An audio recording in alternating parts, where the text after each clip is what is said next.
Hi, it's Michelle with Books Cause Insomnia, and I'm here to do another fall book tag.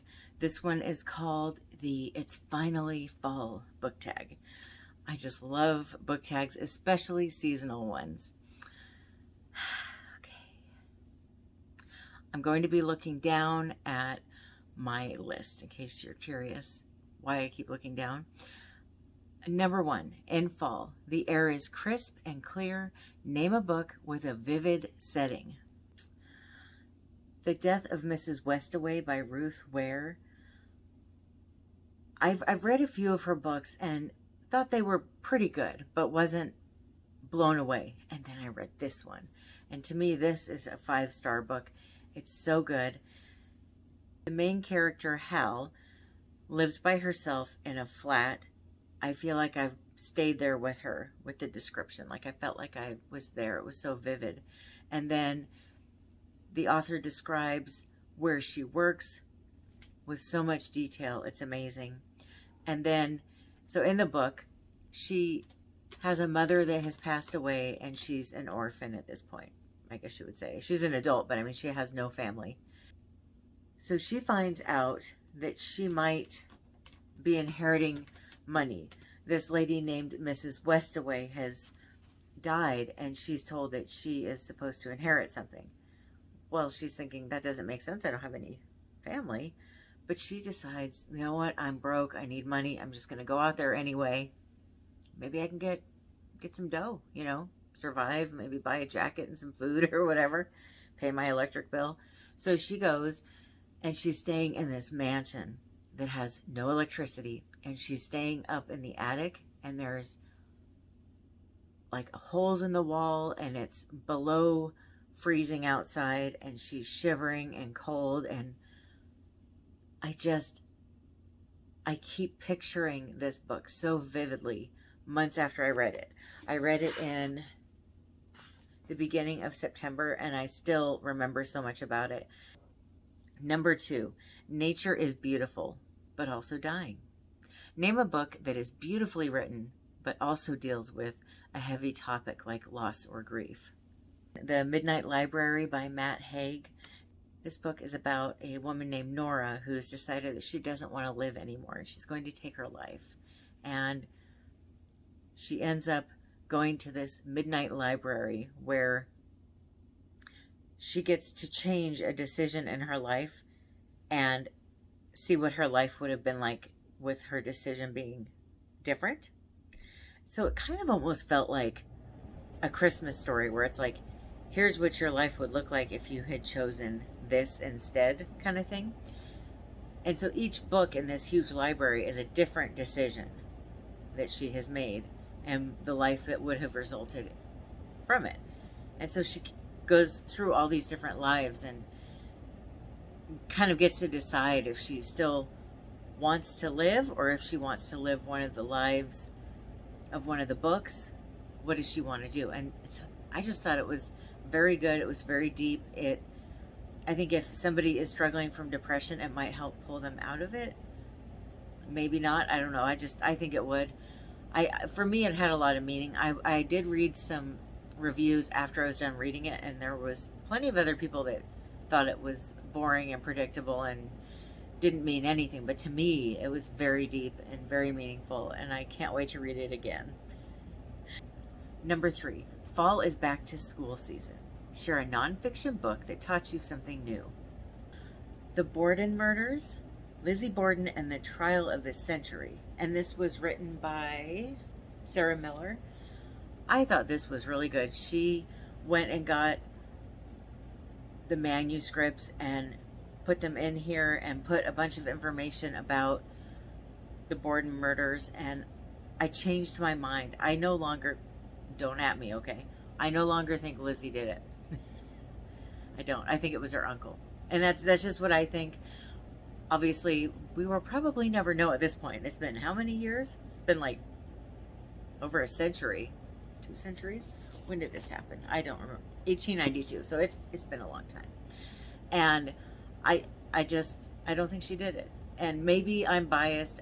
I've mentioned before, I think on my other channel, back when I read this. She's like my 8th cousin, like 2 or 3 times removed, but we're still related, and I gotta stick up for my family, right? Number 4, in order to keep warm, it's good to spend some time with the people we love. Name a fictional family, household, friend group that you'd like to be a part of. Well, I just read this book and I've been raving about it. The Diva Spices It Up by Krista Davis. This is my favorite cozy mystery series. And the main character, Sophie, she's got a group of friends that I want to be a part of. I would love to have, so she lives on a street where all of her friends live on that street. And so they're able to be a much more active part of each other's lives. And she loves to cook, and they come over a lot, and she entertains them. And I want to be one of her friends. So if I could move in across the street, that would be ideal. And she lives in Old Town Alexandria in Virginia. So it just sounds so beautiful too. Oh, did you want to know what this book is about? I just read it and I have to look. I need some coffee, okay? I've only had one today. So she gets hired to be a ghostwriter for a cookbook for a famous actress. And she finds out that the last ghostwriter was murdered. And drama ensues from there. This is the 12th or 13th book in the series, but it's so good. You could almost read this one, and then if you really like it, you could start from the beginning. That's one thing that I love about so many of the cozy mysteries, is you don't have to read them in order. Number 5, the colorful leaves are piling up on the ground. Show us a pile of fall-colored spines. Okay, I took this right before I started filming, so I'm just gonna insert it here and let you look.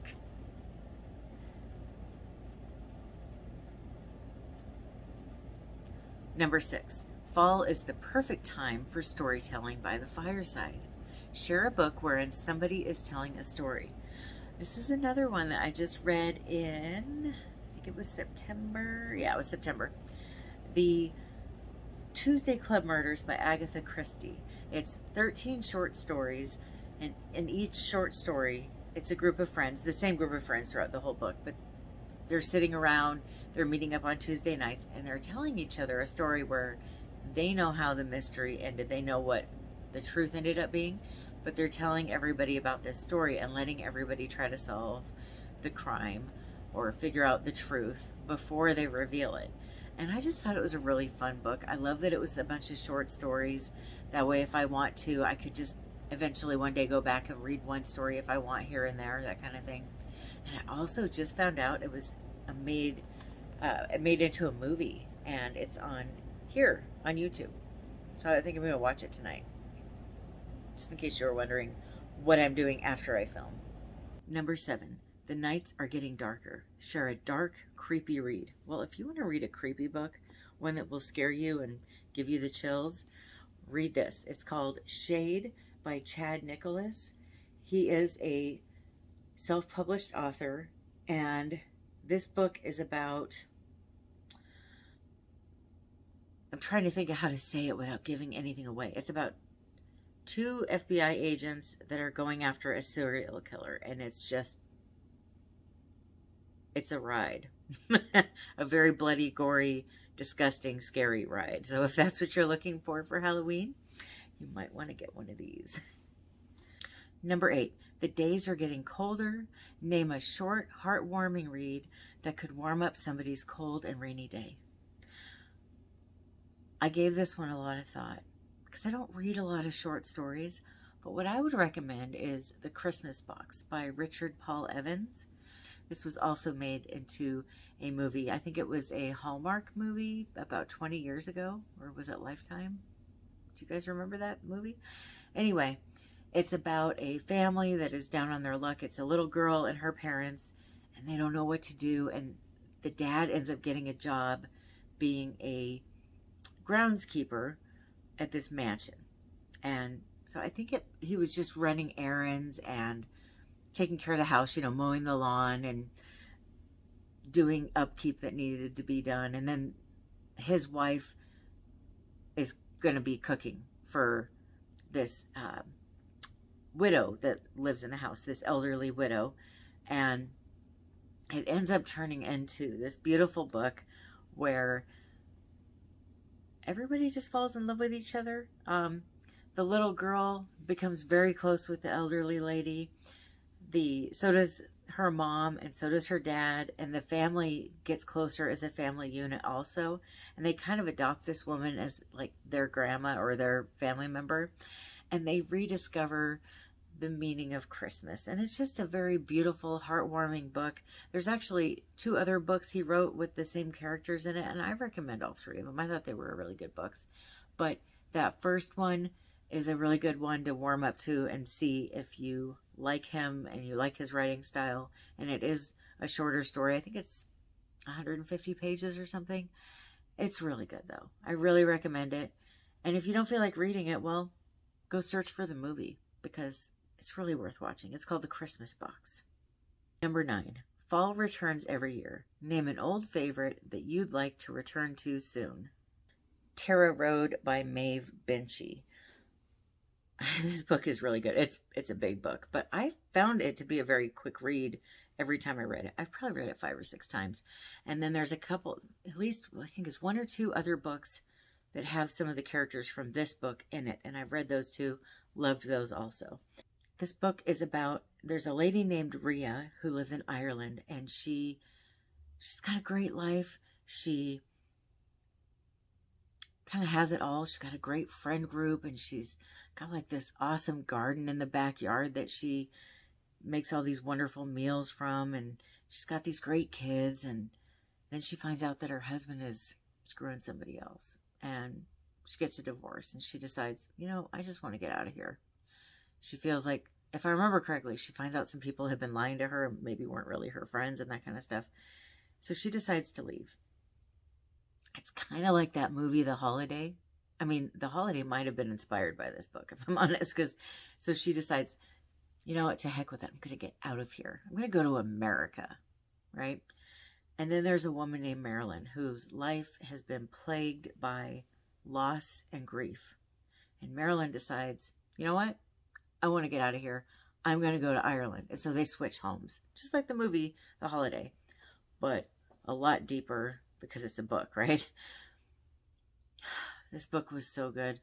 Both women learn a lot about themselves and what they really want in doing this switch. And it really got me thinking about what I wanted in my life back then, which I now have. So they switch lives for the summer, and instead of it being Christmas, it's for the summer. But it's just a neat book about finding yourself and being strong. And I just thought it was amazing. And I really want to read it soon. But with all the books I have in my TBR stack, I don't know when I'm going to get to it, but I really want to read it. I really do. Number 10, fall is the perfect time for cozy reading nights. Share your favorite cozy reading accessories. Okay, I've got 2 right now that are just really doing the trick. One are these slippers that I got. They feel like rabbit fur, and I love them. They're so cozy.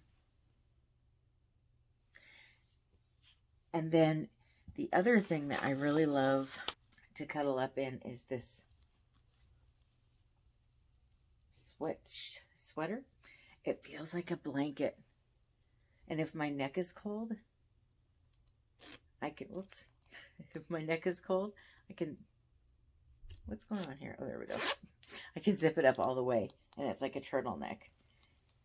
And it's just so comfortable. I love feeling like I'm wrapped up in a blanket. All right, and the next, number 11, is tag somebody that you would like to see do this video. You know the drill. If you make book videos on YouTube and you want to do this tag, go ahead and do it. I don't want to tag anybody because I don't really know that many booktubers on here yet. But if you do it, please let me know, just so that I can go watch your video for no other reason. I just love watching other people's tags. Well, thank you so much for watching. Let me know if any of these questions, if any of the answers really kind of struck you. Let me know what your answers are. And if you've read any of these books, let me know what you thought of them. Thank you so much for watching. I hope you have a wonderful rest of your day or night. Happy reading. Bye.